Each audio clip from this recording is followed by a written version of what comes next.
Bonsoir à toutes et à tous, bienvenue dans cette édition d'information sur la télévision Labari. Nous sommes vendredi 4 novembre 2016 et toutes nos excuses pour le retard accusé dans le démarrage.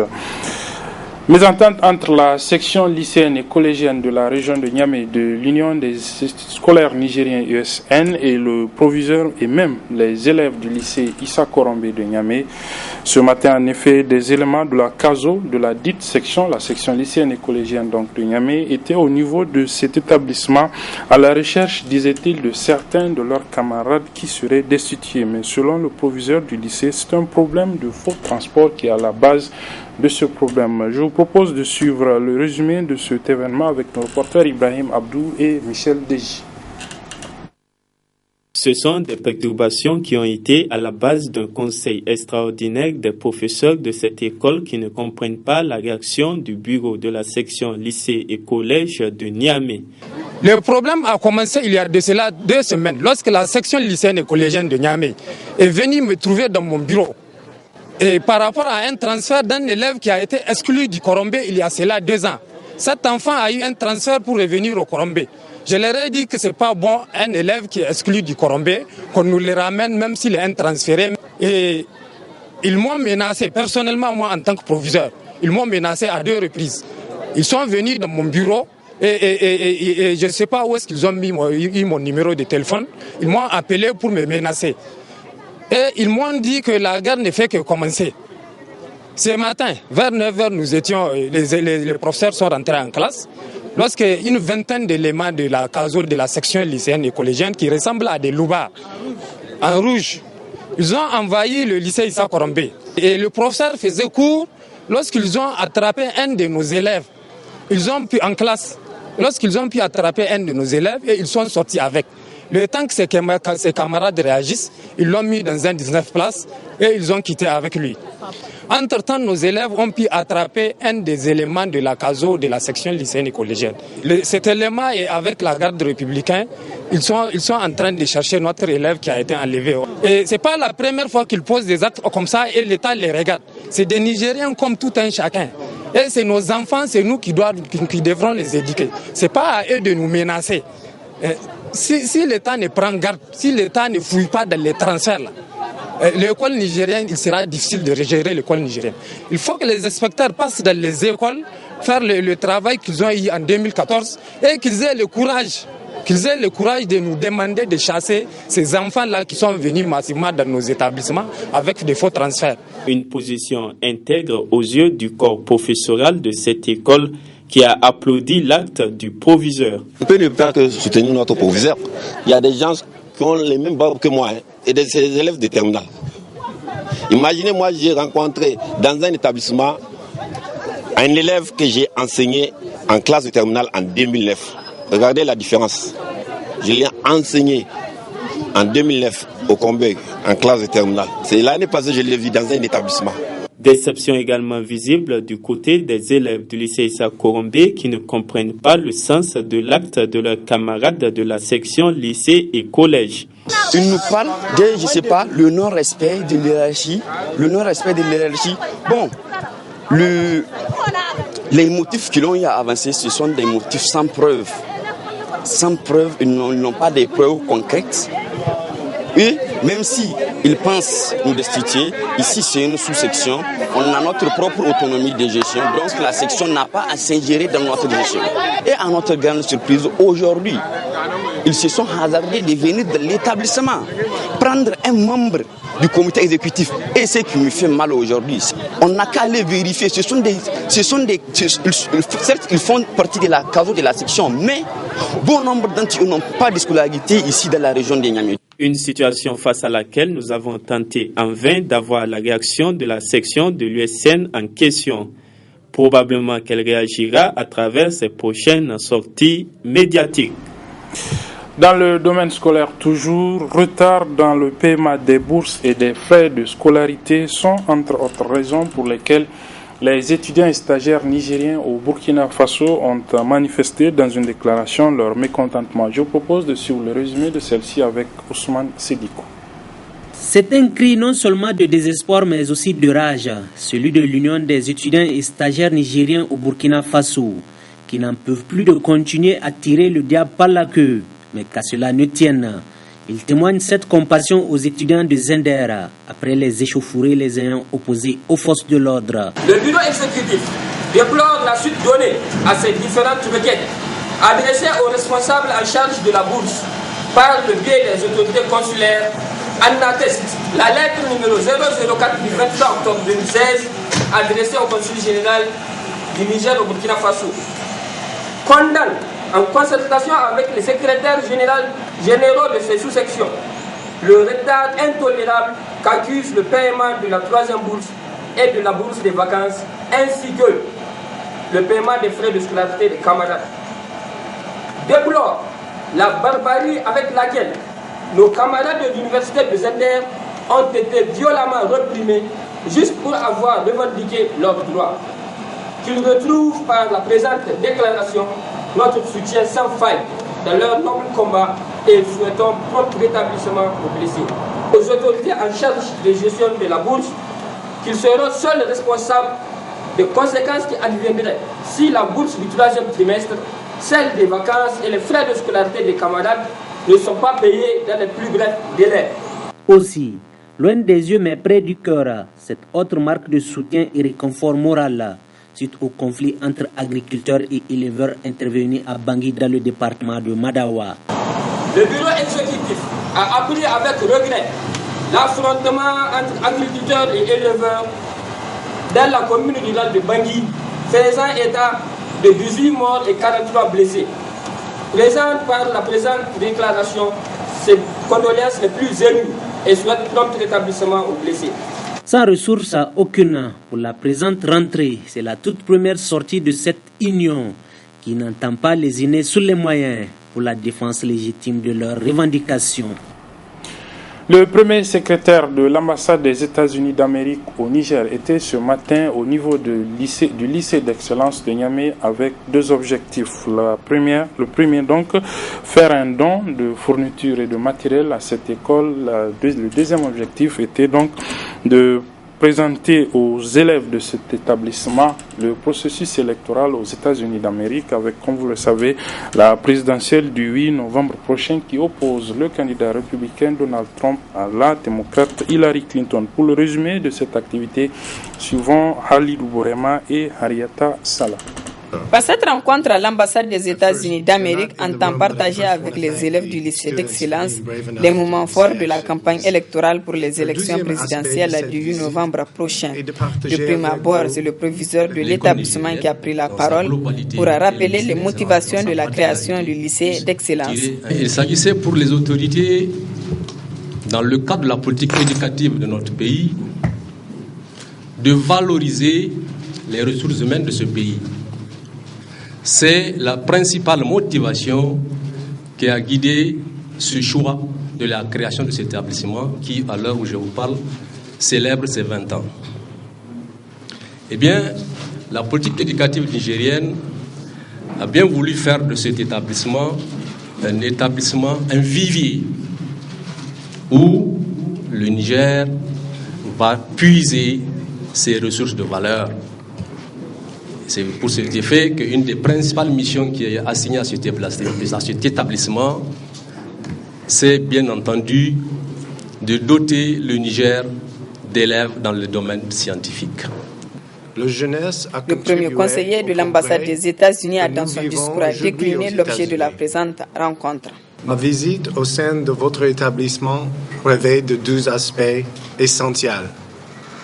La remise d'un don symbolique de livres pour soutenir votre quête de savoir, c'est-à-dire vous accompagner à aller toujours vers l'excellence, comme l'indique si éloquemment le nom de votre établissement. Le deuxième aspect de cette visite est de partager avec vous les moments forts de la campagne électorale pour les élections présidentielles aux États-Unis. En effet, le mardi 8 novembre 2016, comme tout le monde sait, le peuple américain élira un nouveau président qui succédera au président Barack Obama. Les élèves ont présenté un sketch en anglais sous forme d'un face-à-face entre Hillary Clinton et Donald Trump. Un sketch qui montre que ces élèves suivent avec beaucoup d'intérêt la campagne électorale américaine. Après le sketch, le premier conseiller de l'ambassade des États-Unis d'Amérique a eu à échanger avec les élèves. Il a par la suite procédé à la remise d'un don symbolique des livres au lycée.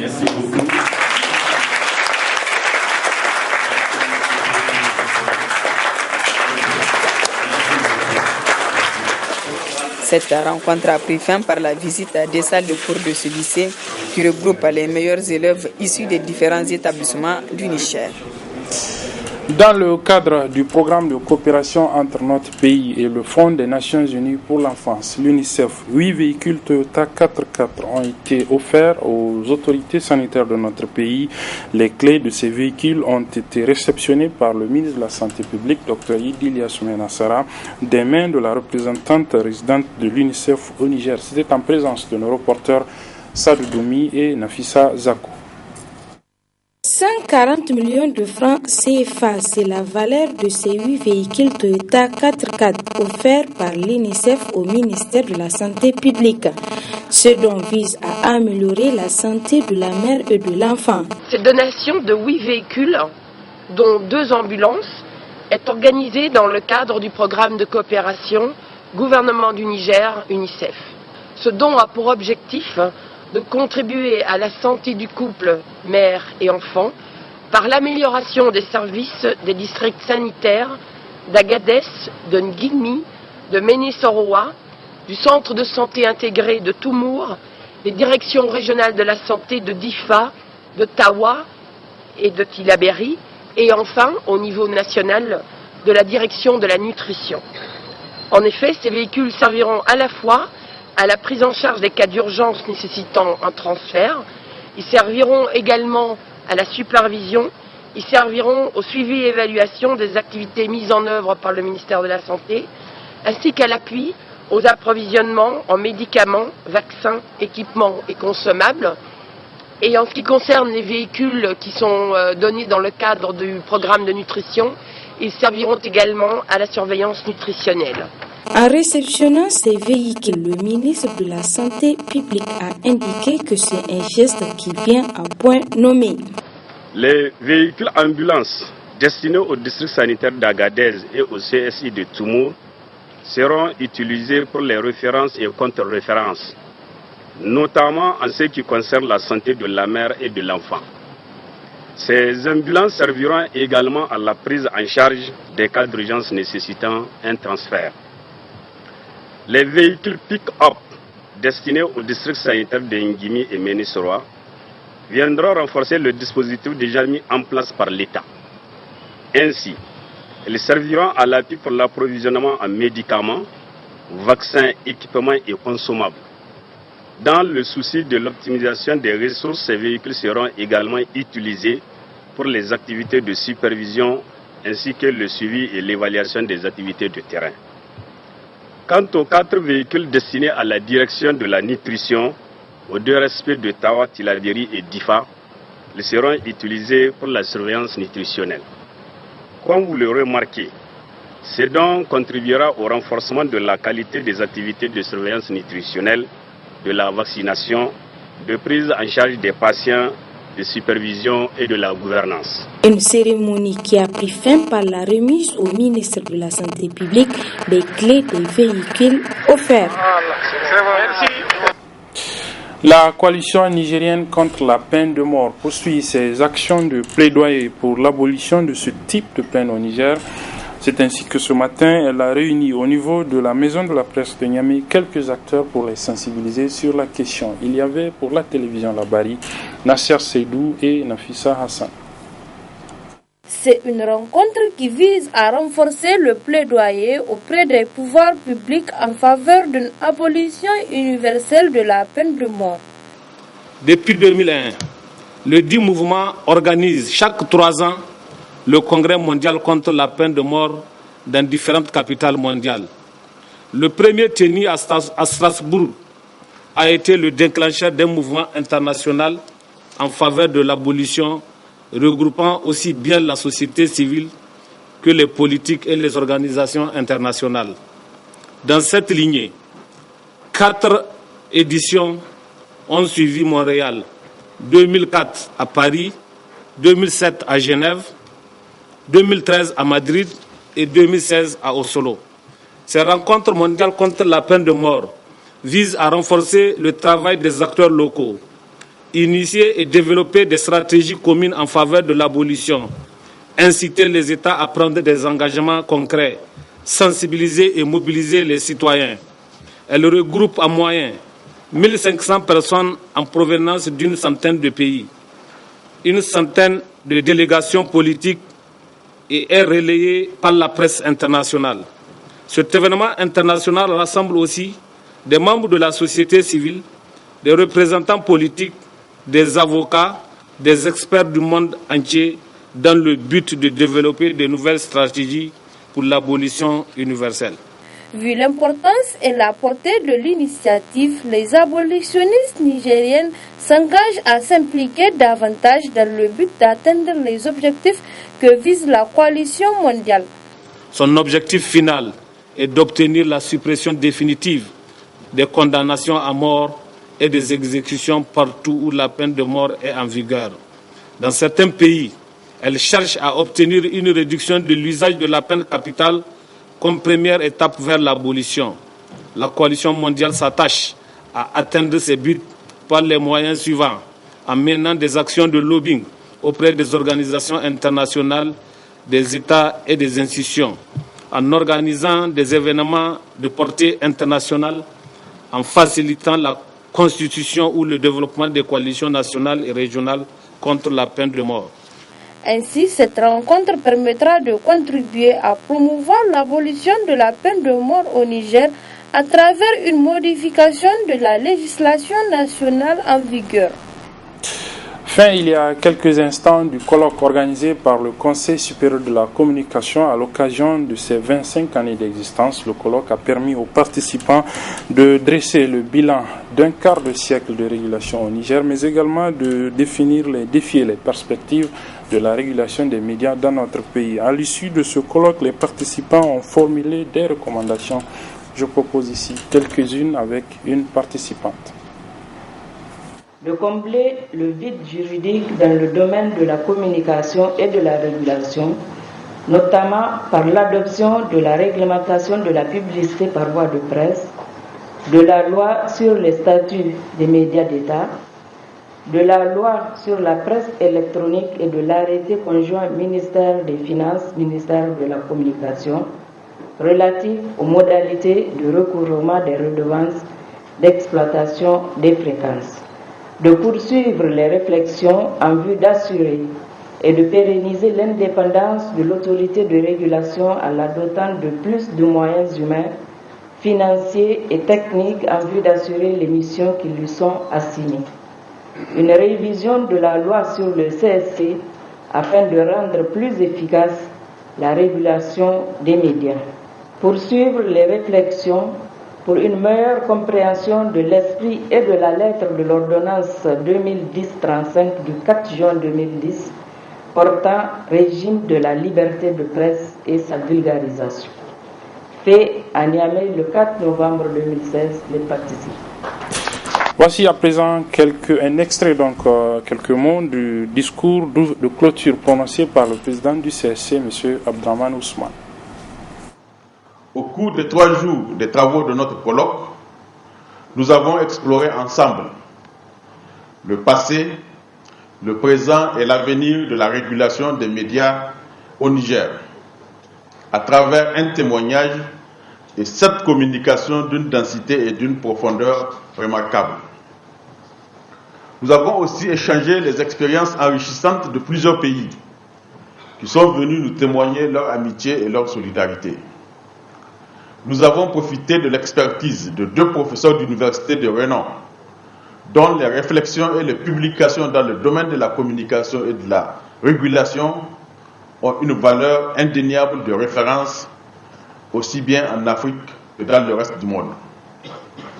Nous avons utilement bénéficié des expériences inoxydables des anciens présidents, vice-présidents, secrétaires généraux et membres des instances de régulation des médias précédentes. Nous avons enregistré des contributions assez intéressantes au cours des débats intenses que nous avons menés dans le respect de la liberté d'opinion et l'indépendance d'esprit de tous les participants. Alors, quoi de plus normal que des recommandations pertinentes puissent découler de ce colloque qui a réuni, comme la conférence nationale souveraine, les forces vives de la nation, avec cette fois-ci une cerise sur le gâteau d'anniversaire, l'apport des experts extérieurs, des instances de régulation des pays frères et des partenaires techniques et financiers du Niger. Voilà, c'est sur ce que se referme cette édition, mesdames, messieurs. Merci de l'avoir suivi et très bonne suite de programme sur la télévision.